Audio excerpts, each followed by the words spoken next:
My name is Nick, and I am a drummer in the band ExactlyNo and Edward the Confessor. They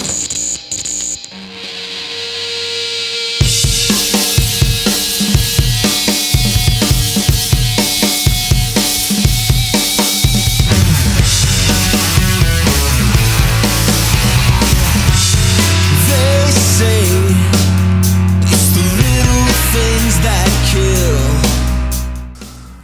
I've been told before that I am a loud drummer and I hit hard, but I think dynamics are a big part of it.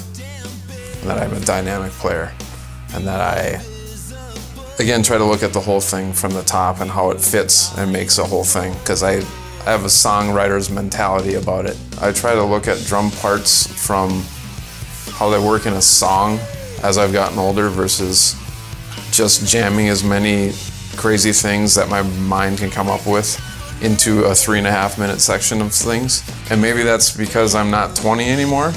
At that point in your life, when you just start playing more in a live setting or in bands, you don't realize how much time you might have to do stuff. So you're like, this is the first show I've ever played. I got to get every single idea out that I have in this song.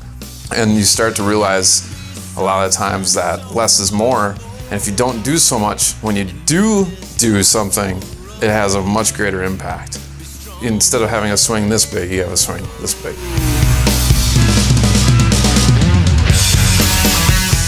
My influences growing up, I listened to everything. And I still have a very eclectic mix. I mean, I loved Buddy Holly when I was a kid and listening to Led Zeppelin.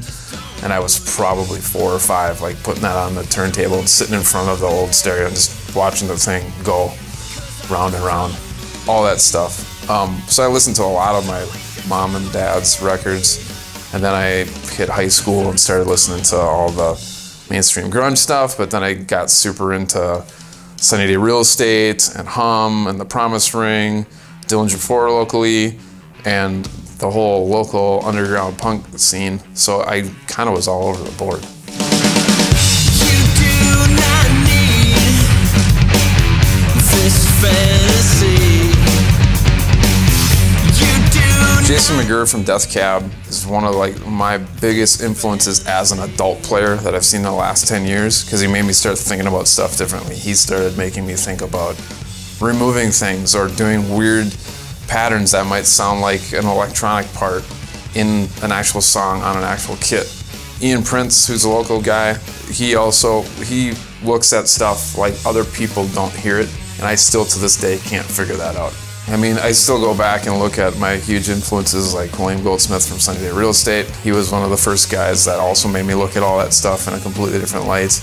Listening to Dillinger 4 and those guys, and they were part of me learning how to play fast punk rock stuff, like Face to Face. I remember that from high school. Those were the first songs I ever heard at those kind of tempos. Alexander Young, he's another really good local cat.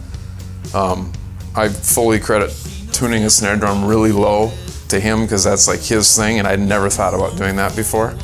And the side snare thing that I do in ExactlyNo, that's maybe sort of a spin-off of that. Guys always have a snare over on their left, tuned way up high, or a little popcorn snare. I'm like, I'm gonna take one that's not a big snare and just tune it as low and mushy and nasty as I can get it. And now in ExactlyNo, that's kind of part of the thing. It's another way to add a dynamic between two guys. Just get too loud. Just get too loud. Just get too loud in here. Just get too loud. You just gotta get. My mom always said I started banging around on stuff when I was 2. And Boston's album, their first album, there's like a 2-minute drum intro thing. It's all in these super fast triplets, and I remember sitting in front of the stereo with sticks on the carpet trying to figure it out. I could not do it because it was tricky. It's tricky by today's standards. And I remember that to hearing Thin Lizzy for the first time and thinking Cowboy Song was the best song of all time, and it's still one of my favorite songs. To first grade doing a talent show and playing along with a song, which was a terrible song, and my dad even tried to talk me out of it. And then I was in the talent show every single year, 1st through 5th grade. My 5th grade band teacher actually had me bring my drum set in and play drums to a song in band, even though there was no drum part. They had never done that before. And then middle school, I was in jazz band and regular band. My 7th grade jazz band teacher sent me to McPhail to try out to get into there. And I got beat up by a guy that was 4 years older than me. Weird. Because I've always been an ear player, and he could sit and look at a piece of music and just roll with it, and I was still learning that at that point.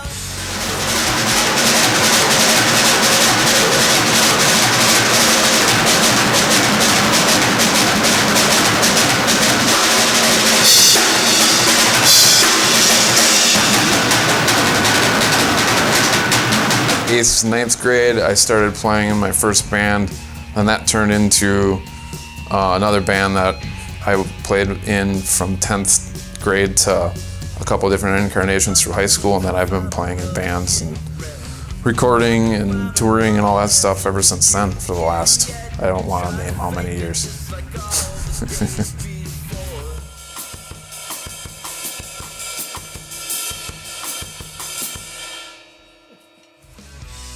And I still remember when I first saw my Green Sparkle 5s kit, and that was almost 20 years ago now. I was thinking about that this morning, and well, the 5s is good. I've almost sold that kit probably, I don't know, 6, 8, 10 times in the 20 years that I've owned it. But I never do, because I'm always like, I can't replace that.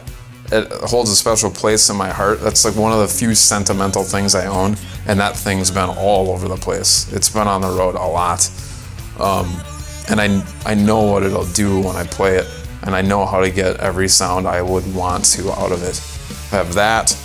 The Ludwig kit that I have that I use in ExactlyNo most of the time, that's a one-off, and I love that thing. It does exactly what I want it to do when I play it. It's never, every time I put it on stage and hit the toms and the kick drum on it, it just makes me excited to play. And that's what an instrument should do. And you don't have to spend $5,000 for that. I have spent $5,000 before. It started not giving me that feeling anymore, and I was like, okay, sell it, move on to something else. I just know in my head what I want to hear, and that is continuously evolving. I've found that actually is changing more now than ever. I don't know if it's because I've always did the same thing for so long and just got sick of it, but now it's like, I got this drum kit, I want it to sound like this. How do I get that out of it? Sometimes it's tuning, a lot of times it's heads, sometimes it's both. You know, if I put a kit in my basement, which is a really bright room, do I want a really bright kit down there? No. So how do I bring that down to get it to sound good there? But then I might take that same kit that's for a live room and put it in a dead room, and it sounds awful. So how do I tweak that? It's just I don't want to say science behind it, because that sounds not interesting, but it's kind of the science behind it.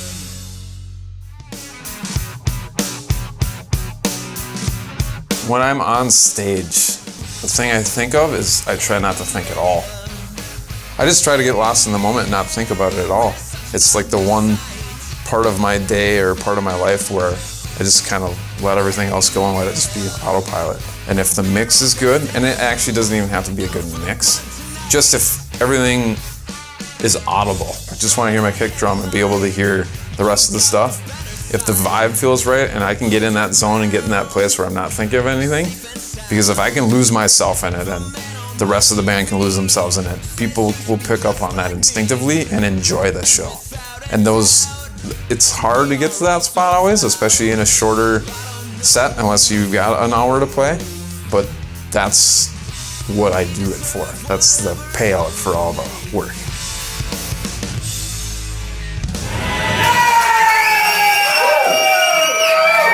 Nick Larsen,